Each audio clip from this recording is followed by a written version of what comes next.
नमस्कार, मैं पूजा जादौन और आप देख रहे हैं द फैक्ट इंडिया। पलटने के मामले में अनोखा रिकॉर्ड बना चुके बिहार के मुख्यमंत्री नीतीश कुमार के बारे में हम बात करेंगे। आखिर कब उन्होंने पहली बार पलटी मारने का स्वाद चखा जो बाद में उनका फेवरेट एक्ट बन गया।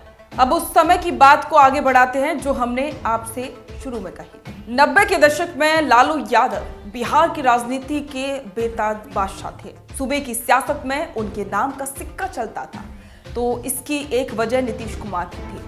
नीतीश की मदद से लालू प्रसाद ने राम सुंदर दास को पछाड़कर पहली बार 1990 में मुख्यमंत्री का पद हासिल किया। हालांकि बाद के दिनों में दोनों के बीच तल्खी आने लगी थी। नीतीश के मन में चाहत उमड़ पड़ी कि मेरी पहचान कैसे बनी, लेकिन उन्हें मौका नहीं मिल रहा था। नीतीश को मौका मिला 1993 में। हुआ यूं कि लालू प्रसाद यादव ने मुंगेरी लाल कमेटी के द्वारा मिले आरक्षण के फॉर्मूले को छेड़ने का फैसला किया। तब बिहार में समाजवाद या यूं कहें कि मंडलवाद यादववाद में तब्दील हो गया था। इसी माहौल में साल 1993 में नीतीश ने उन्हें चेताया, इस फॉर्मूले से छेड़छाड़ गैर यादव ओबीसी बर्दाश्त नहीं करेगा। फिर हवा उड़ पड़ी कि लालू कुर्मी कोयरी को ही ओबीसी से बाहर करने का प्लान बना रहे। इसी हवा से बिहार की सियासत गर्मा गई। पूरे प्रदेश में कुर्मी कोयरी समुदाय के नेता एक मंच पर जुटने लगे। नालंदा, बिहार शरीफ और बाढ़ के इलाकों के नेता सतीश कुमार, भोलानाथ सिंह और ब्रह्मानंद मंडल ने मिलकर फैसला किया कि पटना में लालू के खिलाफ कुर्मी चेतना रैली करेंगे। ये रैली लालू के खिलाफ एक बगावत जैसी थी।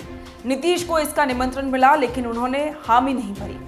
लालू की ये चेतावनी नीतीश के कानों में गूंजने लगी कि लिहाजा वे फैसला नहीं ले पा रहे थे। आलम यह था कि पटना की गांधी मैदान में रैली शुरू हो चुकी थी और नीतीश कुमार थोड़ी ही दूर में मौजूद छज्जू बाग के अपने मंत्री आवास पर मंथन कर रहे थे कि क्या किया जाए। नीतीश जान रहे थे यदि उनके कदम गांधी मैदान की ओर बढ़े तो फिर पीछे मुड़कर देखना संभव नहीं होगा। इसी उधेड़बुन में आखिरकार नीतीश ने रैली में शामिल होने का फैसला कर लिया, क्योंकि वहां जनसैलाब बढ़ता ही जा रहा था और भला कोई नेता इतनी बड़ी भीड़ को इग्नोर कैसे करेगा। लिहाजा नीतीश आगे बढ़े, लेकिन वे ये सोचकर मंच पर चढ़े कि बीच का रास्ता अख्तियार करेंगे। दोपहर 3 बजे के वक्त नीतीश ने भाषण की शुरुआत की, जिसमें उन्होंने लालू को डिफेंस करने की कोशिश की। तभी मंच की ओर कुछ लोगों ने चप्पल फेंक दिए।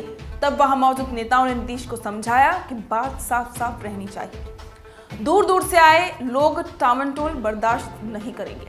यही वो क्षण था जब नीतीश ने फैसला किया कि अब लालू से उनकी राह अलग होगी। उन्होंने मंच से लालू को ललकारा, जो सरकार हमारे हितों को नजरअंदाज करती है वो सरकार सत्ता में रह नहीं सकती। हमें भीख नहीं, हिस्सेदारी चाहिए। इस रैली के बाद नीतीश ने लालू से सालों पुराना अपना संबंध तोड़ दिया और 8 महीने बाद जॉर्ज फर्नांडिस की अगुवाई में समता पार्टी का गठन किया। हालांकि नीतीश को बिहार की सत्ता के शीर्ष पर पहुंचने के लिए 10 साल और इंतजार करना पड़ा। बीजेपी को साथ लेकर वह लालू के खिलाफ विरोध का झंडा बुलंद किए रहे। इसके बाद जब साल 2013 में बीजेपी ने नरेंद्र मोदी को पीएम पद का उम्मीदवार घोषित कर दिया, तो नीतीश ने बीजेपी से 17 साल का पुराना गठबंधन तोड़ दिया। वे अपने पुराने सहयोगी लालू यादव के पास फिर से लौट गए।